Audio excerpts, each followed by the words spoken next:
right, back here, let's do Blondie's Rapture.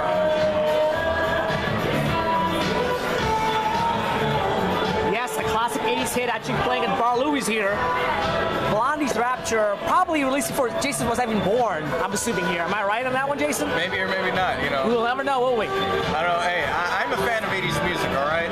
My workout montage consists of Don't Stop Believing, okay? That's right, Tiger, Journey, Push It to the Limit, Survivor. Okay? You know, that's clear from my continuous loop workout montage, all right? All right, also back great here. Karaoke songs, just saying. As we got Blondie singing raps in the background here. Come back and looking at the Pro Division here, Jason Sticka. One more division to go. Pro Division, 4 games here. For a division that I've already hyped probably to death about how tough it's going to be in the Pro Division. 8 teams that are probably going to go 1 through 8 in most divisions, but this time around it's a very tough division.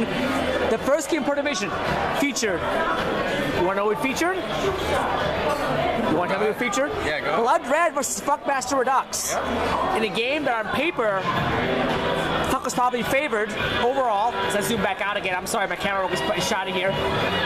Zoom back out again. You know, I'm gonna post like tips on the DCHL blog and how to work the camera. Well, you know what? This is my second Captain and Coke, along with 3 glasses of red wine. I'm still pretty sober. I can tell you right now. You say that, but your camera works. Well, let me ask you. I still hate the Babylon Warriors, so apparently I'm still sober. Anyway, back in the pro game at land, Blood Red versus Funkmaster Redux, in a game that on paper favored Funkmaster Redux, and also on paper, if you knew the goalie was going to be Jenna Goldbaum, you would think, oh my God, it's going to be Funkmaster's game to win or lose, right? Yeah, I would never pick against Jenna. Yeah, absolutely not. I would never pick against. But you know what? Blood Red Reloaded with Phil McAllister, Cindy Lodge, Christine Lodge, a new player, and Brian Kelly as well too. They actually dominated this game, and looked like Jenna had some rust on her as well too. Yeah. They look slow. Again, as we mentioned earlier, Jenna and Mel both probably hadn't played in like 3 weeks. They have not. But I was shocked that the Blood Red won, but they totally, absolutely dominated the game from start to go. One going away 7-1. We with the natural hat trick. Yeah. The first 2 goals of the game. Everything was a nice guy. He's a nice guy, by the way. So love seeing Everything that. was just going in for him. I think he even made a comment too during or after the game. Like he was just surprised everything was going in his way, which, you know, as a player, you're never going to complain about that. Yeah, absolutely. A game that Blood Red got off to a great start. Exciting to see the energy of the bench as well too. They're very excited. You can see that their overall enthusiasm and passion.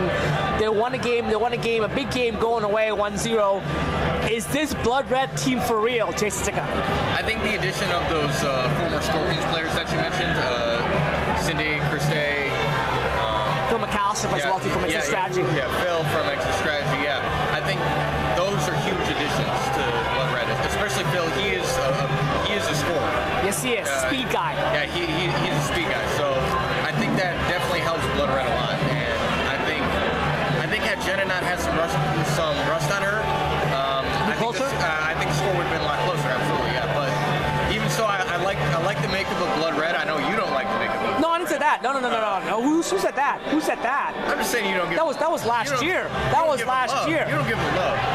Well, it's mostly because it's tongue-in-cheek humor overall. It's supposed, Matt goes to it's called tongue-in-cheek humor overall. Now, honestly though, Blood Red last year, no defense, no back check. They deserve all the criticism for having no back check and no defense. This year's a different season out there. They showed some back check. They showed some communication. They showed some good defense. They gave Sean some help. And Sean, the first to tell you, they gave him help. Yeah. And big difference, as you can see, between one season and another out there. Blood Red looking more energized, looking better on the back end. When the big game, 7-1 over a team that was number 2 in the regular season last year, Funkmaster Redux, and had 4 guys playing on the floor, 4 on the floor, and Blood Red still dominated them as well too. Yeah, I think if this game was played in week 4 or 5, I think Funkmaster wins. But I'm real impressed with the makeup of Blood Red's roster this season. So I'm expecting great things from them. Yeah, I'm not sure if Funkmaster wins him. I think it'll be a closer game. I think Funkmasters, teams like Funkmasters, the All Blacks, Snake Eyes. I'm going to tell you right now, guys, the competition is getting tougher in DCHL Pro. It's not the old DCHL Pro anymore. You guys have to really earn your wins this season out there. So no more easy spots. Teams like the All Blacks, Buckmasters, and Snake Eyes have really struggled to get points because it won't be easy week in, week out as well too. FYI. And you saw that early on. Upset in Game 1 of Pro, where Buckmasters go down hard to Blood Red 7-1. Game number 2 featured the new look, former Nexus, now called Puck University, in brown, playing against the All Blacks, the DCHL Cup finalists who almost won the DCHL Cup 2 years in a row, in a game on paper that looked to be a pretty competitive game that was favored to win by obviously the All Blacks. A game that actually All Blacks led at one point throughout the entire game until late, when, in my opinion, as I watched the game overall, the All Blacks had a 2-minute full 5-on-3 in the third period and could not score. Yeah, I think not score. I think that was a momentum changer. Absolutely. I really think it was. Could not score, and Puck University, I think, got their feet wet. New players, built chemistry, scored goals, and won the game 6-3. Now, keep in mind the fact that no one scored against the All Blacks. No one scored one of the 4 goals, if I recall correctly, against the All Blacks last year. So the fact that the Puck University scored 6 goals, it's an eye-opener in some regards. A game that they came back to win, a game that I think was actually very well played.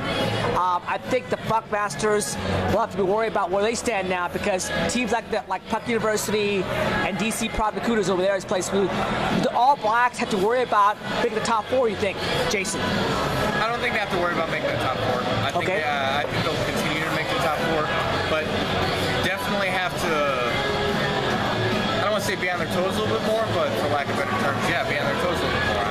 I don't think any team in Pro can take any other team like Agreed. So off the bat, we had 2 upsets on paper, and just if you guys want to, the future coming up, Blood Red will play Puck University next week, and that will be a feature game. So we'll see which team is for real, which 2 teams got the blocks early is for real. One team will be 2-0, one team will be 1-1. So we'll see how that works out next week as well too. Game number 3 of the Pro Division featured the Puck Buddies going against the new look DC Provicudas, a team that used to play actually in DCHL. We're playing over at Sidwell in St. Albans. They combined with the other team, the Pravda as well, came back to DCHL.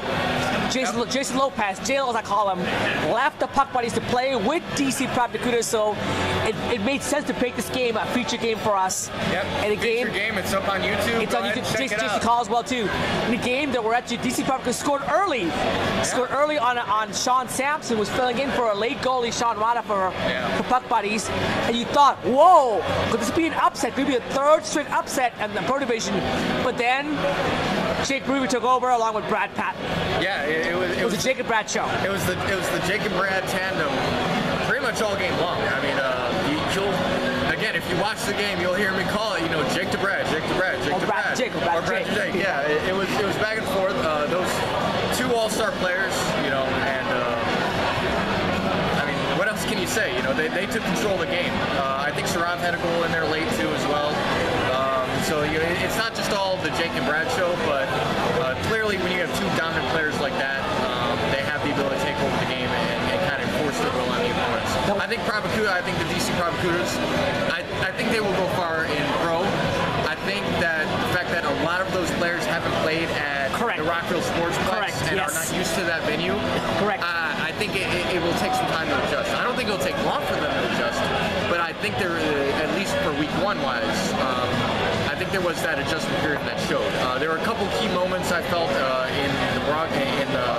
as I was filming that, a couple offsides penalties. One player, the puck was offsides and he dragged it back over the line, which would be fine pretty much in every other league, but in our league, if it's offsides, you can't touch the puck at all. You have to come back. So minor mistakes like that, I think is really what hurts them a lot. Those will go away as they gain familiarity. I agree. In fact, I think number 2 things hanging out, the rink being a big factor. I think some of the new players are used to play a small rink. Here it's a different strategy, different game as well too. They got beat with speed as well too. Speed was different. Jake Groovy and Brad Pat's speed and skill was a big difference as well too. Don't get me wrong, DCP has got a lot of talent on that team. They're going to be okay. Give them time to adjust, they'll be okay. That score was not, to me, representative of how good Right, DCP is, or how you know. I think Puckways played very, very well. It's the aberration score. When they play again, if they play again in week 5, it'll be probably a closer game as well too. I think. And you know, I thought DC Proudfooters I thought they had the better goaltending in that game, honestly. He was bombarded. Tom was bombarded. I thought they had the better goaltending. I especially liked, I think it was the second period, the aggressiveness of the goaltender to break up one of Jake's breakaways. He came out of the net, poked it away, and that actually almost led to a DC Proudfooters goal. It didn't go in the net, but it just shows you that they have an aggressive goaltender. They have a lot of talented players on that team. So. Good point as well too. So again, a great win for Puck Buddies. Come out, defending champions, coming on a big win, 10-2 over the Spuckers. Final game of the night. Again, that was unofficially taped by you.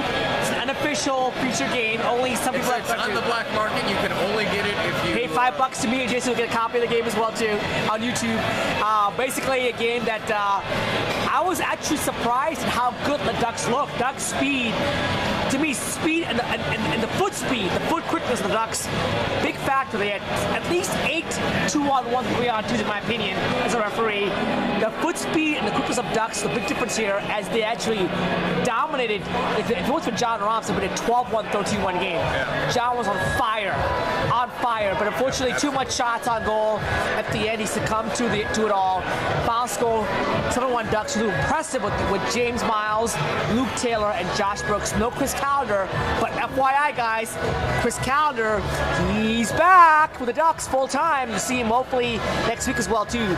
But imagine the Ducks with Chris Calendar to add to James Miles, to Luke Taylor, and Josh Brooks. A great team as well too overall. So Ducks 7-1. Your thoughts of the game? You videotaped it, you called it unofficially. Your thoughts of the game as well too. I videotaped the game because I wanted to get some more practice in play-by-play, and then both the goaltenders was like, hey, can we get that tape? So I'm like, yeah, sure, why not?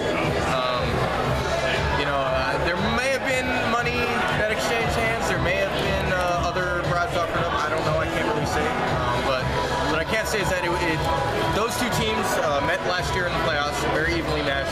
I thought they were very evenly matched this game, but again, I think the speed of the Ducks, I mean, it certainly surprised me with how well they were able to execute this game. Just a lot of defensive breakdowns by the Snake Eyes. I don't think that's the way they're going to play throughout the entire season. Again, it's week 1. I'm hard-pressed to read into any team's loss in week 1. Correct. Good point. Because again, especially in Pro Division, I think every team in Pro Division is very talented, and I think any team in Pro has a shot at kind of like Breck, like I said earlier. I think every team in Pro has a shot at that. Maybe not top 4, but maybe top 5 spot. Correct. And I'm not going to read too much into the Snake Eyes loss this game. They got beaten by a Ducks team that was just everything seemed to be going their way. I thought, honestly, I thought it was a combination of.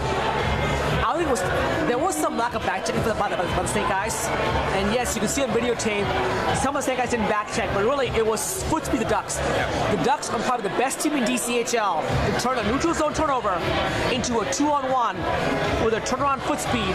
They're able to go around your defenders out there and just outspeed you, outquick you out there. So that team was surprising how well they played. They look good, and they'll only get better with Chris Calendar back as well too. So good move for the Ducks. They're now 1-0 as well too. So Ducks win the game. Puck University wins the game. So does Puck Buddies, and so does Blood Red. So we have top 4 teams that right now currently 1-0 out there as well too. So there you go.